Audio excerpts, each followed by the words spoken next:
Frères et sœurs, je voudrais tout de suite commencer en disant, dis à ton frère qui est à côté de toi, tu es sauvé pour glorifier Dieu. Alléluia. Sauvé pour glorifier Dieu. Et deuxième message, tu es sauvé pour servir Dieu. Alléluia. Sauvé pour glorifier Dieu, sauvé pour servir Dieu. Frères et sœurs, notre Dieu ne nous a pas laissés sur terre pour faire autre chose, mais pour ces deux buts. Sauvé pour servir Dieu et lui obéir, pour préserver le monde de la corruption. C'est dans ce sens qu'il dit que nous sommes la lumière du monde, que nous sommes le sel de la terre. Et deuxièmement, sauvé pour glorifier Dieu, parce que Dieu nous a donné sa nature divine par son esprit qui habite en nous pour être des dignes représentants sur cette terre. Alléluia. Lorsque nous lisons la parole de Dieu, nous voyons que Adam également a été placé dans le beau jardin que Dieu s'est créé pour représenter la gloire de Dieu, pour que le jardin ne soit pas vide. Adam a été placé dans le jardin pour représenter premièrement la gloire de Dieu, parce que Dieu voudrait que ce jardin soit gardé. Deuxièmement, il a dit à Adam de garder et de cultiver le jardin. Donc, Adam doit travailler et cultiver le jardin. Et premièrement, Adam dans le jardin était une image de la gloire de Dieu. Frères et sœurs, nous voyons que le Seigneur Jésus a joué le même rôle en venant sur la terre. Premièrement, pour glorifier son Père et lui obéir et faire sa volonté. Et deuxièmement, servir Dieu en donnant sa vie pour payer la rançon du péché de l'humanité. C'est pourquoi il a dit qu'il ne fait rien de lui-même, mais il fait ce qu'il entend dire du Père et il fait ce qu'il voit faire le Père. Alléluia. Sous le thème du dernier trimestre que nous allons étudier, ce thème est intitulé « Par le Saint-Esprit, peuple d'adorateurs, excellons dans l'œuvre de Dieu pour sa gloire. » Par le Saint-Esprit, peuple d'adorateurs, excellons dans l'œuvre de Dieu pour sa gloire. Frères et sœurs, quand nous considérons le contexte spirituel et moral dans lequel le monde entier a affaire dans ces temps qui sont les derniers, l'apôtre Paul nous dit en 2 Timothée 3, versets 1 à 7, il dit « Sache que dans les derniers jours, il y aura des temps difficiles, car les hommes seront égoïstes, amis de l'argent, fanfarons, hautains, blasphémateurs, rebelles à leurs parents, ingrats, irréligieux, insensibles, déloyaux, calomniateurs, intempérants, cruels, ennemis des gens de bien, traîtres, emportés en fait d'orgueil, aimant le plaisir plus que Dieu, ayant la parole de la piété, mais régnant ce qui en fait la faute. Éloigne-toi de ces hommes-là. Il y en a parmi eux qui sont introduits dans les maisons et qui captivent des femmes d'un esprit faible et borné, chargé de péché, agité par des passions de toute espèce, apprenant toujours et ne pouvant jamais arriver, je dirais, à la connaissance de la vérité. Dans ce contexte de vie, frères et sœurs, le peuple de Dieu doit dans son entièreté a besoin d'excellence. A besoin d'excellence dans sa foi et dans sa marche avec Dieu. Parce que le diable est déchaîné. Parce que le diable rugit. Parce que le diable rôde. Il cherche qui dévorer. Il nous faut donc veiller sur notre conduite pour ne pas déchoir. Pour ceux qui ont suivi LMTV le vendredi dans le point d'accord, il s'est trouvé un serviteur de Dieu qui est puissamment oint, un serviteur de Dieu qui puissamment oint, il disait qu'il est puissamment oint. Mais ce serviteur de Dieu a pris sa secrétaire comme sa femme. Et puis il avait grossi 2 autres femmes qui l'aidaient dans son ministère. Toutes les 3 étaient enceintes. Et ils se sont retrouvés sur, je dirais, le plateau de LMTV pour s'expliquer. Frères et sœurs, la situation est grave. La situation est grave. Et aujourd'hui, voyant le monde dans lequel nous sommes, nous avons besoin vraiment de la rigueur pour marcher dans l'excellence comme le Seigneur le veut. Voyons quelques définitions avant d'aller plus loin. Que signifie exceller? Exceller, c'est être supérieur aux autres, viser plus haut dans son service ou dans son activité, viser le sommet, rechercher à être à la tête et non à la queue. Qu'est-ce que l'excellence? L'excellence, c'est le caractère de ce qui est excellent. C'est même le titre honorifique qui est donné aux ambassadeurs, aux ministres, aux évêques. Excellence, monsieur l'ambassadeur. Excellence, monsieur le ministre. Excellence, monsieur l'évêque, etc. Vous convenez avec moi que toutes ces personnes honorées de l'excellence doivent faire des choses excellentes dans leur ministère. Frères et sœurs, pourquoi devons-nous exceller pour Dieu et dans le service de Dieu?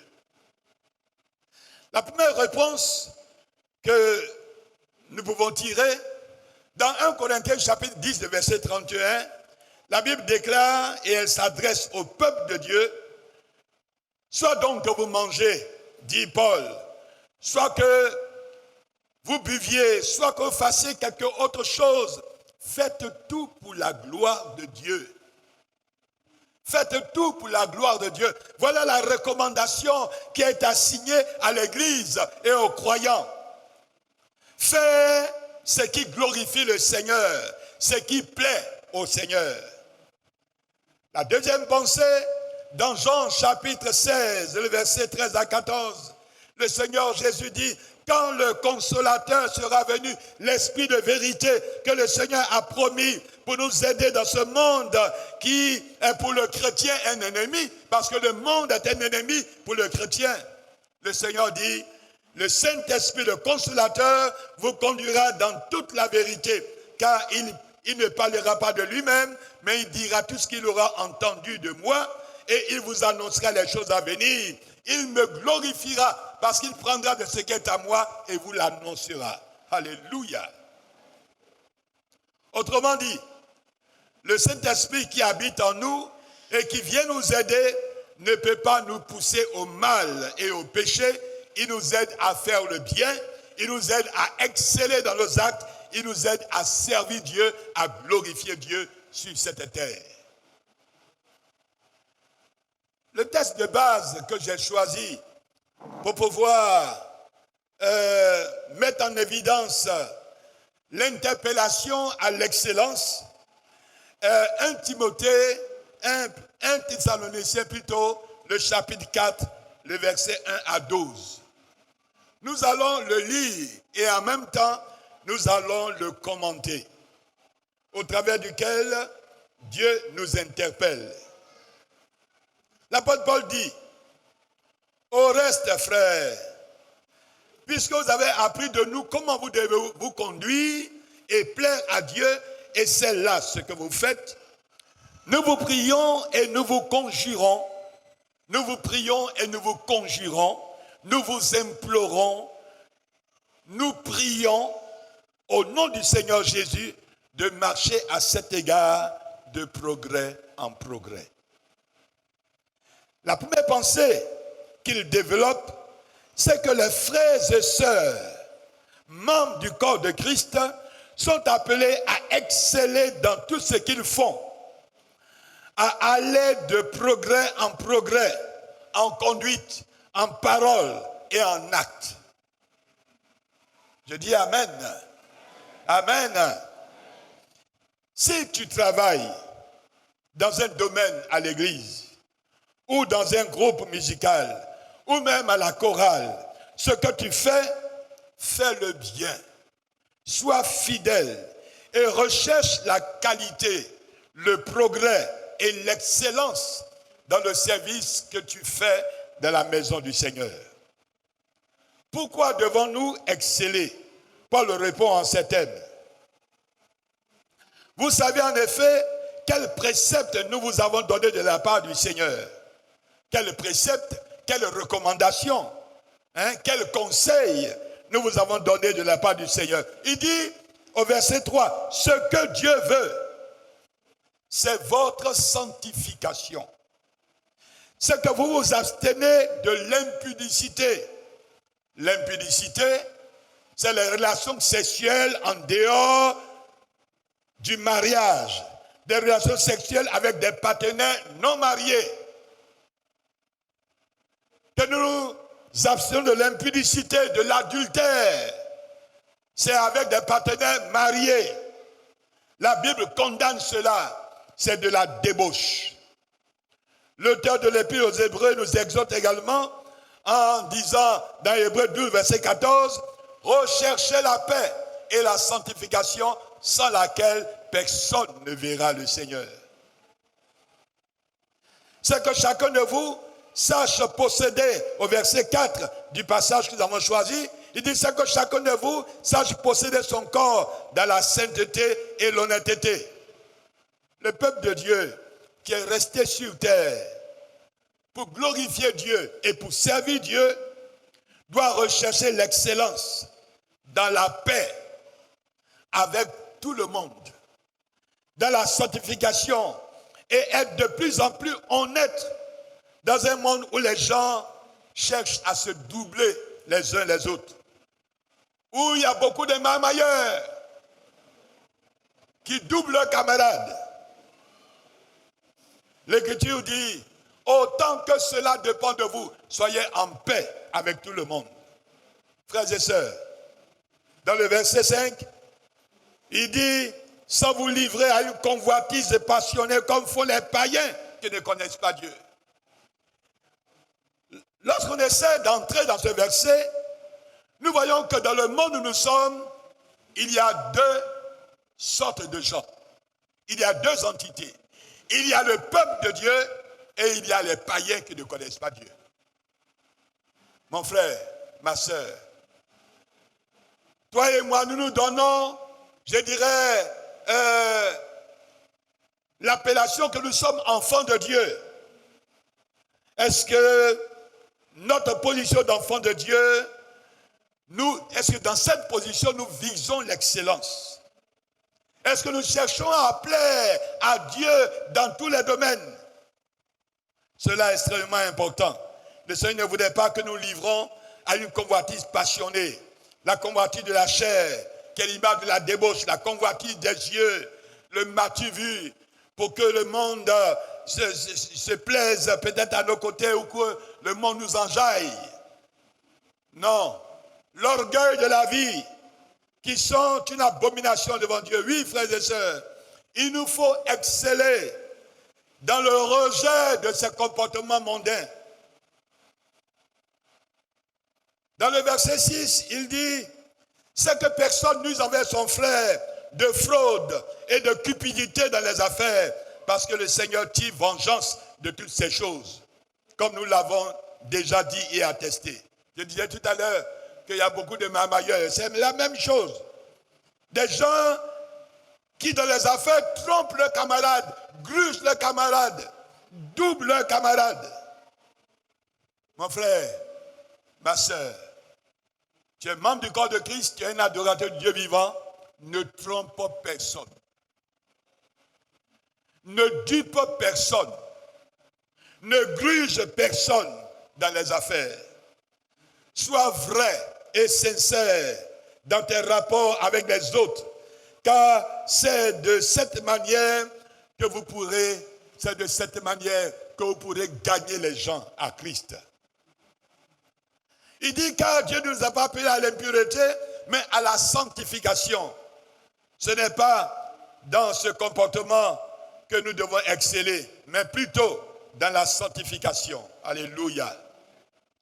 Pour conclure cette première partie, Paul dit, celui donc qui rejette ses préceptes ne rejette pas un homme, mais Dieu qui vous a aussi donné son Saint-Esprit. Je disais tout à l'heure au début que Dieu s'est investi en nous, il nous a donné son esprit pour que nous puissions lui ressembler et être pour lui des dignes représentants de Dieu sur cette terre. Il nous a donné donc son esprit pour que son esprit nous conduise dans la vérité et de la recherche de la gloire de Dieu. À partir du verset 8, il aborde notre attitude concernant les relations humaines. Il dit, pour ce qui est de l'amour fraternel, vous n'avez pas besoin qu'on vous en écrive, car vous avez vous-même appris de Dieu à vous aimer les uns les autres. Frères et sœurs, avec Dieu, nous développons une relation d'amour. Nous devons donc marcher dans cet amour et nous aimer les uns les autres.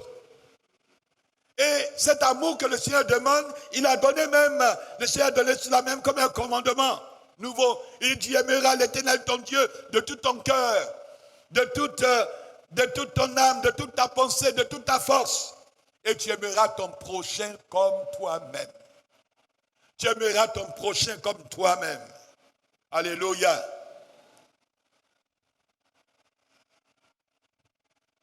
Paul dit, et il le déclare, c'est aussi ce que vous faites envers tous les frères de la Macédoine entière. Mais nous vous exhortons, frères, à abonder toujours plus dans cet amour. Nous vous exhortons à abonder de l'amour de Dieu. Autrement dit, il les exhorte à exceller dans l'amour fraternel, dans la communion fraternelle. Oh, je vous exhorte, frères, à mettre votre honneur, à vivre tranquille, comme dit, à vous occuper de vos propres affaires et à travailler de vos mains, comme nous l'avons recommandé. C'est ce qu'il dit. Il y a beaucoup, malheureusement, dans ces temps qui seront les derniers, qui ne travaillent pas. Ils ne travaillent pas, ils ne cherchent pas à travailler. Ils ne cherchent pas à améliorer leurs conditions de vie afin de chercher du travail. Beaucoup sont là à prier et à midi, ils vont passer pour visiter les frères.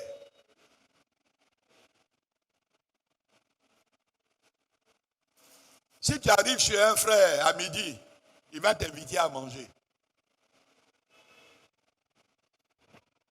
Mais il va te recevoir parce qu'il est amour.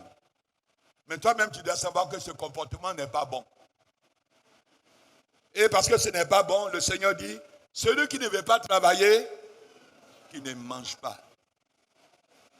Qui ne mange pas. Donc, frère, tu m'entends bien ce matin. Si tu ne veux pas travailler, tu n'as pas le droit de manger.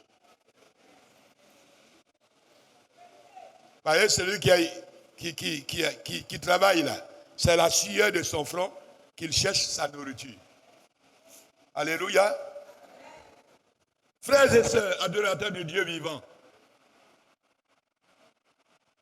toutes ces recommandations de Paul aux Thessaloniciens nous invitent à une vie de qualité et d'excellence, car Paul déclare que nous sommes différents des païens qui ne connaissent pas Dieu. Nous sommes différents des païens qui ne connaissent pas Dieu. Donc, l'apôtre Paul s'adresse à des gens qui ont fait l'expérience avec le Seigneur, qui connaissent Dieu. Et l'apôtre Paul dit dans un autre texte, dans 2 Corinthiens 5, verset 17, il dit, si quelqu'un est en Christ, il est une nouvelle créature. Les choses anciennes sont passées, voici toutes choses sont devenues nouvelles. Frères et sœurs, lorsque nous méditons la parole de Dieu, quelle est la mission assignée à l'Église en entendant le retour de Jésus? Je voudrais toucher 4 impératifs que le Seigneur donne à l'Église laissée sur terre. Et nous analyserons ensuite la dynamique de foi des premiers chrétiens dans les Actes des Apôtres. Et au travers de cette dynamique, nous voulons exceller dans l'imitation de leur foi, de leur zèle et de leur persévérance. Le premier impératif ou le premier ordre que Dieu donne, il est dit dans 1 Pierre chapitre 2 verset 12. Ayez au milieu des païens une bonne conduite, afin que là où ils vous calomnient comme si vous étiez des malfaiteurs, ils remarquent vos bonnes œuvres et glorifient Dieu au jour où Dieu les visitera. Ayez au milieu des païens une bonne conduite. Autrement dit, le chrétien a au milieu des païens une lumière.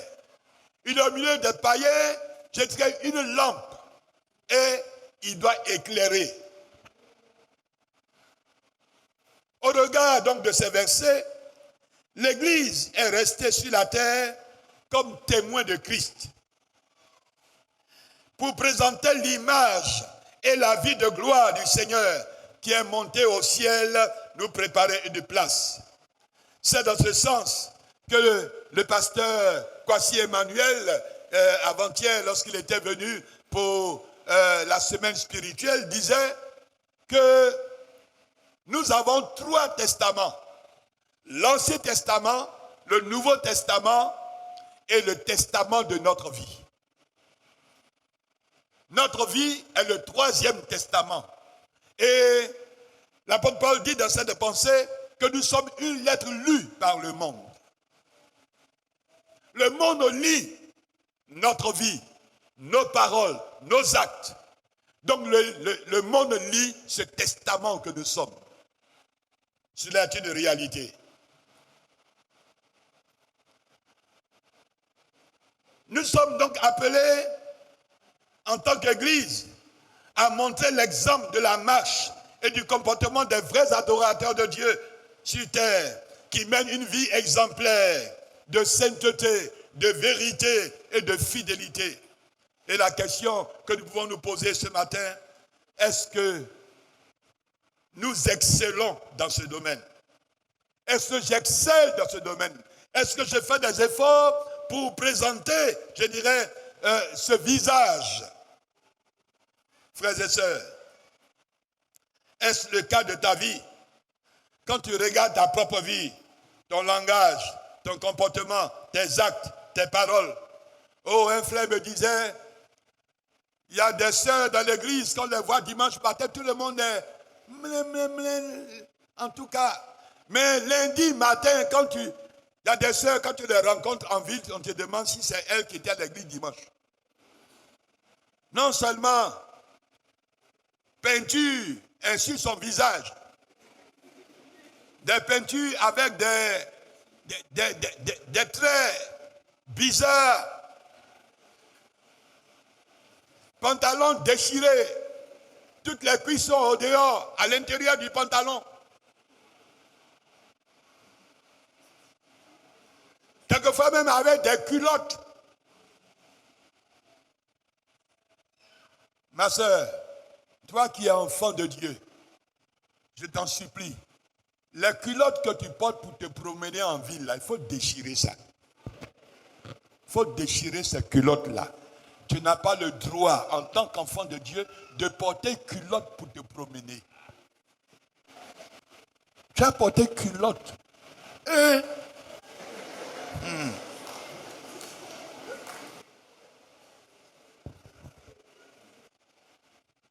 Si ce n'est pas le cas, réveille-toi.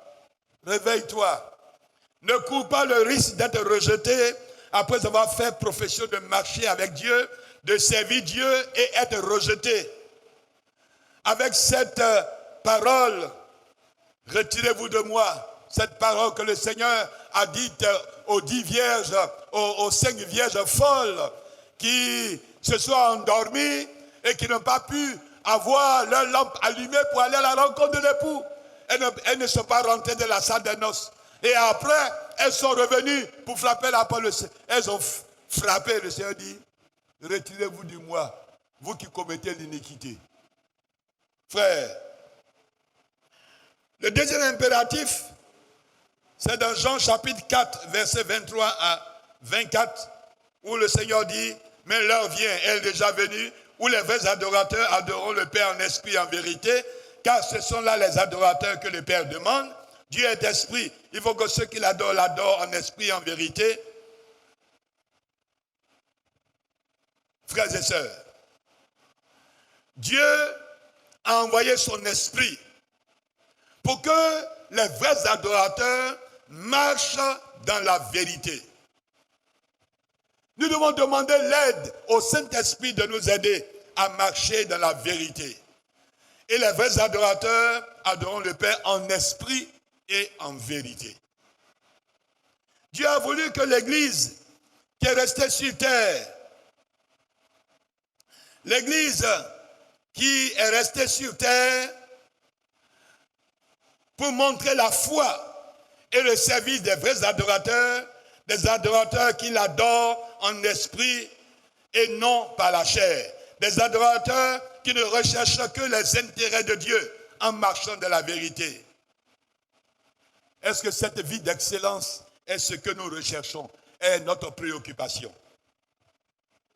Le troisième impératif, dans Romains chapitre 12, versets 1 à 3, on peut dire 1 à 2, il dit, je vous exhorte donc, frères, par les compassions de Dieu, à offrir vos corps comme un sacrifice vivant, saint, agréable à Dieu, ce qui sera de votre part un culte raisonnable. Ne vous conformez pas au siècle présent, mais soyez transformés par le renouvellement de l'intelligence, afin que vous discerniez quelle est la volonté de Dieu, ce qui est bon, ce qui est agréable et ce qui est parfait. Le chrétien resté sur terre ne se conforme pas à ce monde. Ce monde a sa mode, ce monde a son langage, mais le chrétien, il ne se conforme pas à ces choses-là. Frères et sœurs, nous devons rechercher l'excellence par rapport à ces réalités. Le Seigneur donc a laissé l'Église sur terre pour montrer au monde le modèle de vie qu'il agrée, l'excellence de la vie de sainteté et dans le comportement au quotidien. Le Seigneur dit que tout ce qui est vrai, tout ce qui est pur, tout ce qui mérite l'approbation soit l'objet de vos pensées. C'est ça la recherche de l'excellence. Le quatrième impératif, dans Matthieu chapitre 28 et le verset 19 à 20, où le Seigneur dit, allez, faites de toutes les nations des disciples, les baptisant au nom du Père, du Fils et du Saint-Esprit, et enseignez-les à observer tout ce que je vous ai prescrit. Et voici, je suis avec vous tous les jours jusqu'à la fin du monde. Au travers de ce passage, qui est également un impératif, c'est-à-dire un ordre de la part de Dieu, nous voulons dire que Dieu a laissé son peuple, son Église sur terre, pour perpétuer son message d'évangélisation au monde païen. Pour leur dire, repentez-vous et croyez en Jésus pour le pardon de vos péchés, afin de les gagner pour le royaume de Dieu.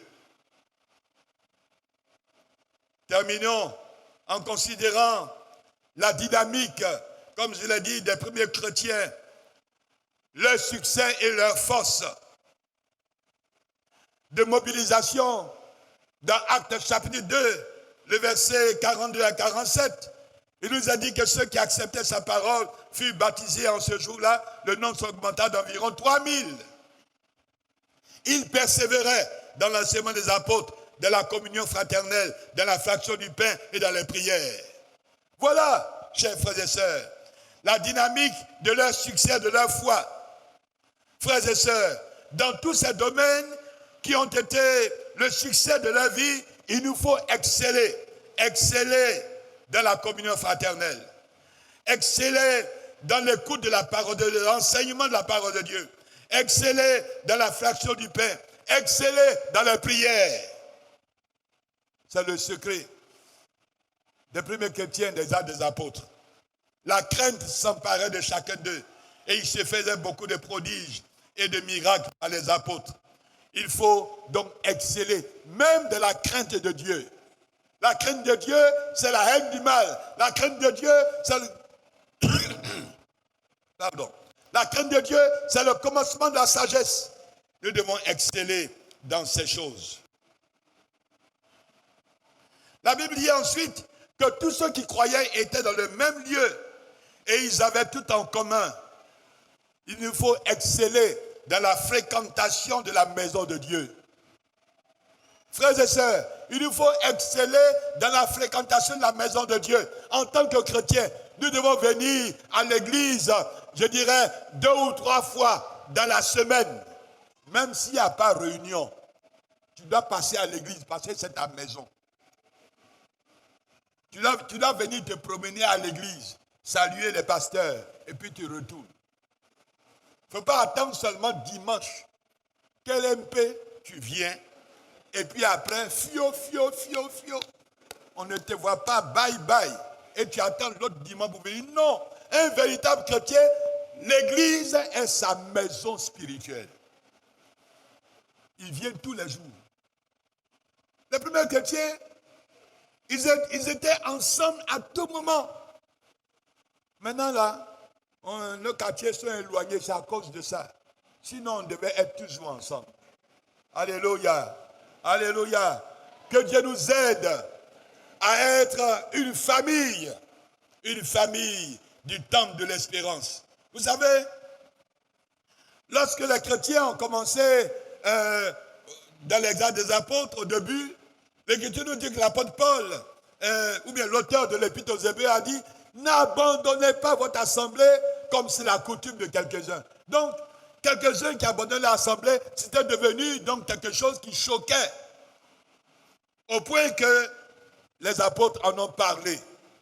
N'abandonnez pas votre assemblée comme c'est la coutume de quelques-uns. Hébreux 10, verset 25.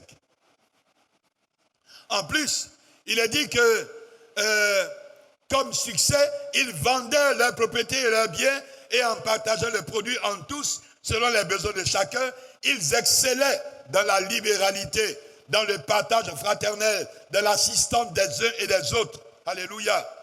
Alléluia. Oui, ils étaient chaque jour tous ensemble assidus au temple. Ils rompaient le pain dans les maisons et prenaient la nourriture avec joie et simplicité de cœur. Frères et sœurs, adorateurs du Dieu vivant, excellons dans la dynamique de la foi des Actes des Apôtres et soyons des dignes représentants du Seigneur dans ce monde.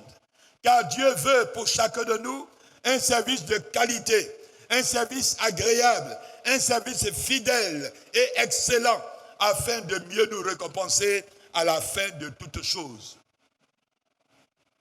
Nous nous souvenons de ce passage que je voudrais citer comme fait dans Matthieu chapitre 25. Le Seigneur a vu que son champ n'avait pas d'ouvriers.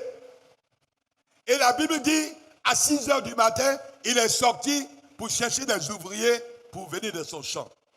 Il a pris des ouvriers à 6 heures qui ont commencé à travailler. À 9 heures, il a pris d'autres ouvriers. À 11 heures, il a pris d'autres ouvriers. À midi, il a pris d'autres ouvriers. À 17 heures, à 1 heure de la pause, il a pris encore d'autres ouvriers pour travailler dans son champ. Et la Bible dit, il s'est convenu avec eux d'un denier.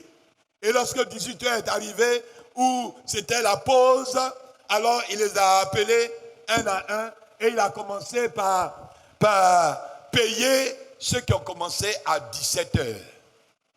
Et il les a donné leur argent. Les premiers qui ont travaillé depuis le matin, ils ont cru que comme ils ont travaillé depuis le matin, le Seigneur va quadrupler leur salaire. Et puis, le Seigneur lui a donné le même salaire. Et puis il y a un qui a osé, il dit, mais nous on a travaillé depuis le matin, mais comment tu peux nous donner ce prix? Il dit, mais c'est à ce prix que j'ai convenu avec vous, d'un denier. Est-ce que je ne suis pas libre de donner mon argent à qui je veux? Mon frère, ma soeur, tu es converti il y a 15 ans. Tu es converti hier. Tu es converti aujourd'hui. Le Seigneur désire que tu excelles dans ton travail parce qu'il allait te préparer une récompense là-haut dans le ciel. Tiens ferme et excelle dans ton travail. Fais un travail avec zèle, avec sincérité, avec amour et le Seigneur saura te récompenser. Que le Seigneur te bénisse. Amen.